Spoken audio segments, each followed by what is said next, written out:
Morning Bharat, आप देख रहे हैं बी स्टार न्यूज और मैं हूं आपके साथ कोमल।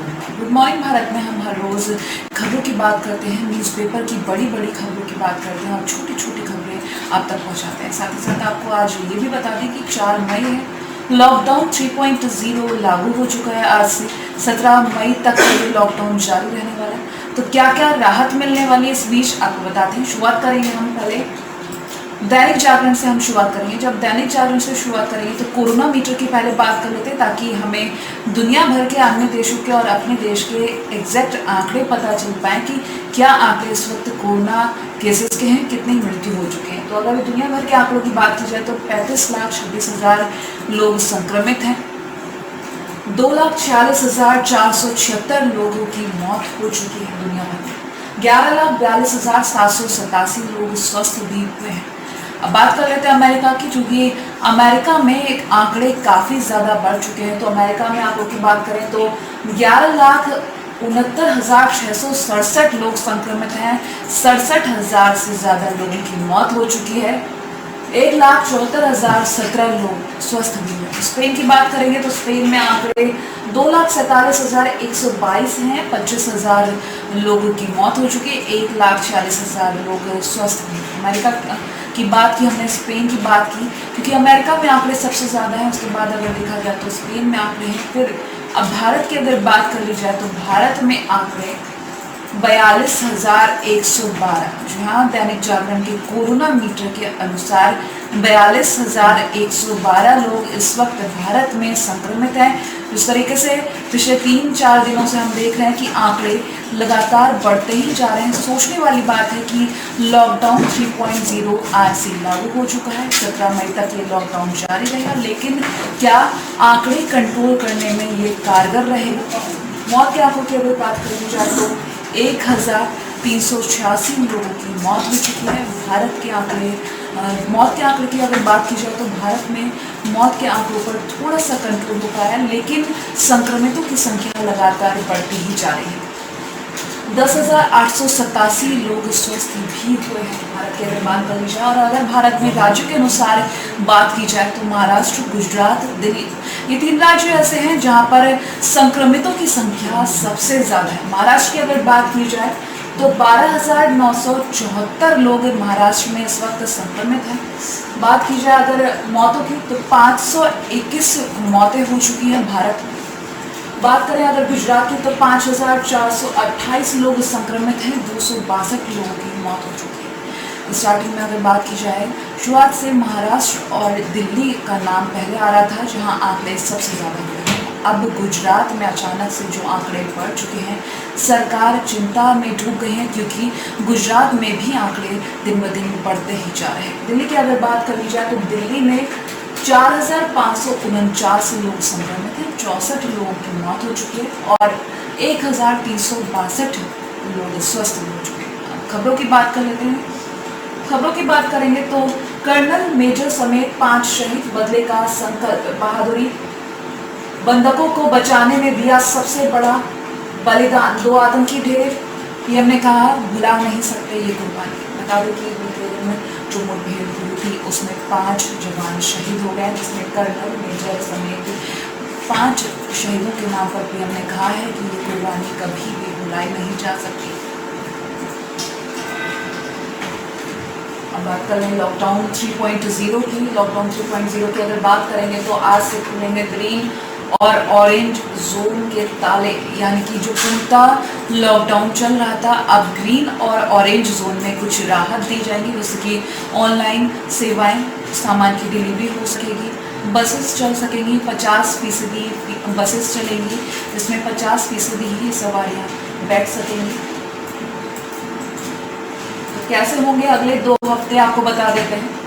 अगले 2 हफ्ते कुछ इस तरीके के होंगे। ग्रीन जोन में सभी वस्तुओं एवं सेवाओं की आपूर्ति हो सकेगी, यानी कि ग्रीन जोन में किसी तरीके की कोई पाबंदी नहीं रहेगी। जो भी पाबंदी रहेगी वो सुरक्षा को देखते हुए रहेगी, ताकि कोरोना संक्रमण ना फैल सके, क्योंकि ग्रीन जोन में पहले ही सब चेक कर लिया गया है ताकि वहाँ पर कोई संक्रमण ना हो। इसको देखते हुए कुछ निर्देश दिए गए हैं।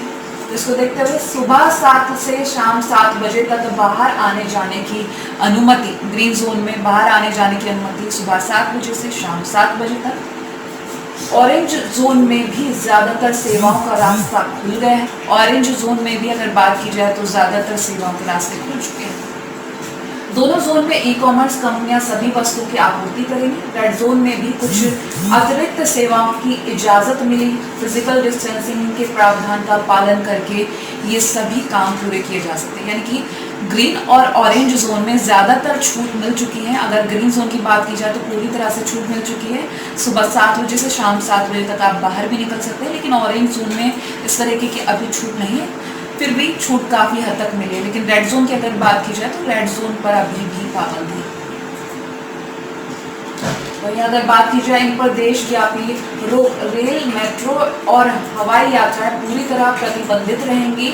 सड़क मार्ग से एक दूसरे राज्य में जाने पर रोक बरकरार रहेगी। स्कूल, कॉलेज और शिक्षण संस्थान भी बंद रहेंगे।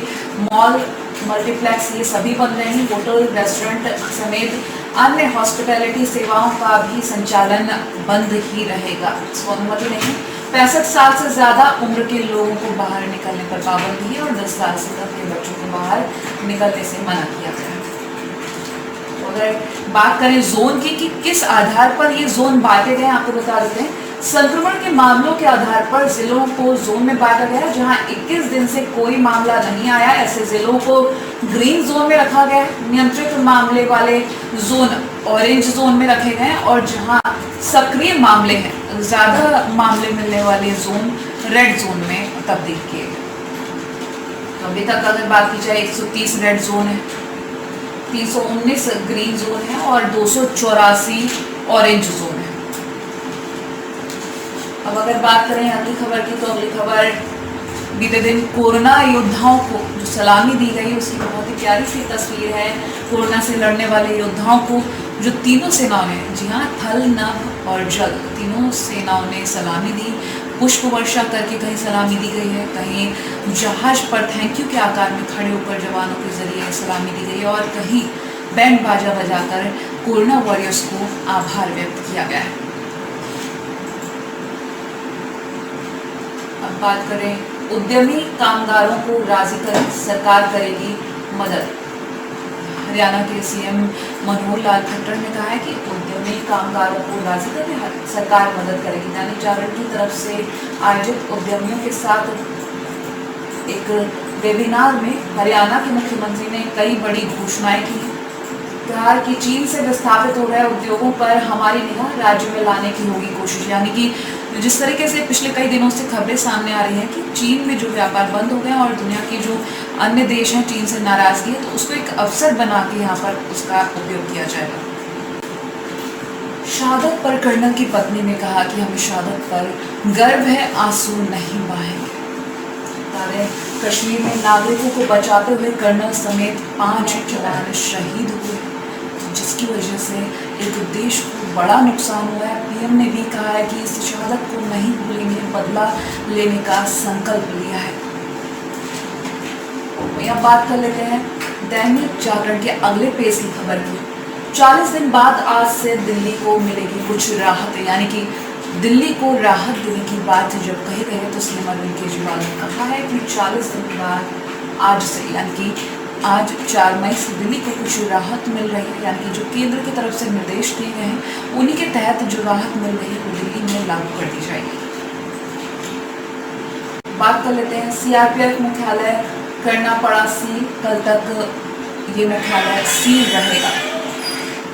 कोटा से 480 छात्र पहुंचे अपने घर। कोटा में जो छात्र कोचिंग करने के लिए पहुंचे हुए थे उनको अपने घर भेज दिया गया है। हालांकि स्क्रीनिंग करने के बाद उनको अपने गृह जनपद के लिए रवाना किया गया है। उसके बाद वो अपने अपने घरों में खुद को होम क्वारंटाइन करें।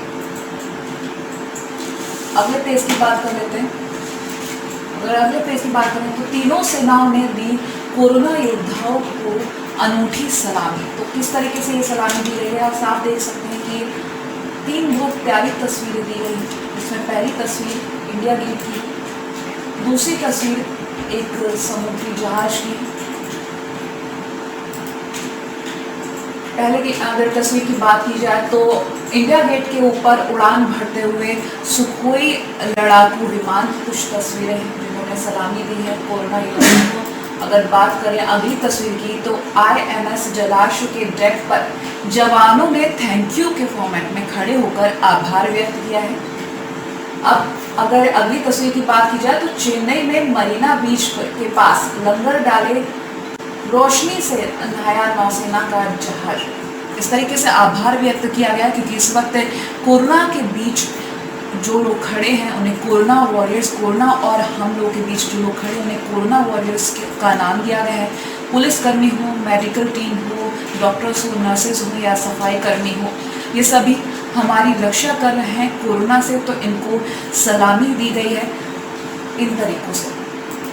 अगर अगली खबर की अब बात की जाए तो भारत जानता है कि पाकिस्तान को कैसे सबक सिखाना है। राम माधव क्या है पूरी खबर आपको बता दूं। उन्होंने कहा कि पाकिस्तान के हित में होगा कि वो आतंकवाद का समर्थन देना छोड़ दे। भारतीय जनता पार्टी के महासचिव राम माधव ने कहा कि भारत जानता है पाकिस्तान जैसे देशों को कैसे सबक सिखाना है। आपको बता दें कि 5 जवान, जी हाँ, कर्नल सहित जो 5 जवान शहीद हुए हैं देश में कोरोना के वक्त। सभी इस वक्त सुरक्षा को लेकर आगे चल रहे हैं, लेकिन अब जो शहादत की खबर सामने आई है उसको लेकर जनता तो गुस्सा कर ही रही है। साथ ही साथ जो रवैया अब देखने को मिल रहा है वो एक संकल्प लिया गया है कि अब बदला लिया जाएगा। अगले पेज की अगर बात करी जाए तो दिल्ली में 427 नए मामले, देश में 42,000 से ज्यादा संक्रमित। महाराष्ट्र में सामने आए 578 नए मामले, 27 लोगों की जान गई। गुजरात में बेकाबू हुआ कोरोना। जिस तरीके से गुजरात में आंकड़े बढ़ते हुए नजर आ रहे हैं, कोरोना गुजरात में बेकाबू हो चुका है। हालांकि वहाँ के मुख्यमंत्री का कहना है कि हम जल्द ही इस पर काबू कर लेंगे। बात कर लेंगे अगर अगली खबर की तो भारत में कोरोना से मृत्यु दर दुनिया में सबसे कम। डॉक्टर हर्षवर्धन का कहना है कि भारत में कोरोना से जो मृत्यु के आंकड़े हैं वो दुनिया के अन्य देशों से काफ़ी कम है। इस पर कंट्रोल हम कर सकते हैं।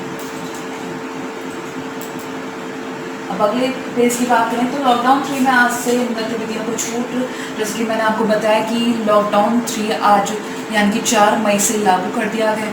17 मई तक ये लॉकडाउन 3.0 लागू रहेगा। इस बीच कुछ छूट दी गई हैं, जैसे मैंने आपको शुरुआत में ही बताया कि ग्रीन जोन, ऑरेंज जोन में काफ़ी हद तक छूट दी गई, लेकिन रेड जोन में अभी भी पाबंदी है क्योंकि रेड जोन में कोरोना के सक्रिय मामले ज़्यादा मिल रहे हैं। तो इन मामलों को देखते हुए रेड जोन में कुछ छूट नहीं दी जाएगी, लेकिन ऑरेंज जोन और ग्रीन जोन में ये छूट दी जाएगी। अगर अगले पेज की बात करें तो ट्रेनों की क्षमता के 90% यात्री होने पर ही चलेंगी श्रमिक ट्रेनें। बड़ी खबर आपको बता दें, रेलवे ने अपने जोन के सभी क्षेत्रीय महाप्रबंधकों के लिए गाइडलाइन जारी की है। कोरोना संकट के कारण देश के विभिन्न हिस्सों में फंसे लोगों को अपने गांव पहुंचाने के लिए भारतीय रेलवे ने अपने जोन के लिए दिशा निर्देश तय किए। रेलवे ने अपने क्षेत्रीय महाप्रबंधकों से कहा कि फंसे हुए लोगों को ले जाने के लिए ट्रेनों की क्षमता के 90% यात्री होने पर विशेष श्रमिक ट्रेनें चला दी जाएंगी। ये ट्रेनें राज्य सरकार की मांग के बाद ही चलाई जाएंगी। इस तरीके से दिशा निर्देश जारी कर दिए गए हैं ट्रेनों के लिए। वही अब बात कर लेते हैं अगले पेज की। तो डरे नहीं, लड़े, सस्ते सुरक्षित सैनिटाइजर का स्वदेशी फॉर्मूला हुआ तैयार। यानी कि अभी जब कोरोना की वजह से मास्क और सैनिटाइजर की कमी सामने नजर आ रही, तो वहीं स्वदेशी सैनिटाइजर बनाने के कई तरीके भी सामने आए, जहां कई आम लोगों ने भी ये तरीके अपने जो लोगों से साझा किए। वहीं यहाँ पर एक खबर है जो वैज्ञानिक एवं औद्योगिक अनुसंधान परिषद की लैब में एमडी ने किया तैयार स्वदेशी सैनिटाइजर। कोरोना को मारेगा लेकिन हाथ के अच्छे बैक्टीरिया बचाएगा, लागत भी बहुत कम। तो इस तरीके का सैनिटाइजर बना चुके हैं जो स्वदेशी सैनिटाइजर है, जिससे हाथ के कोरोना वायरस जो अगर हाथ में आ जाते हैं वो तो जाएंगे ही, साथ ही साथ जो अच्छे बैक्टीरिया हैं आपको बता दें उन्हें बचाएगा ये सैनिटाइजर। तो इसी के साथ आज गुड मॉर्निंग भारत में इतना ही। देशों दुनिया की तमाम बड़ी खबरों के लिए देखते रहिए एबी स्टार न्यूज़।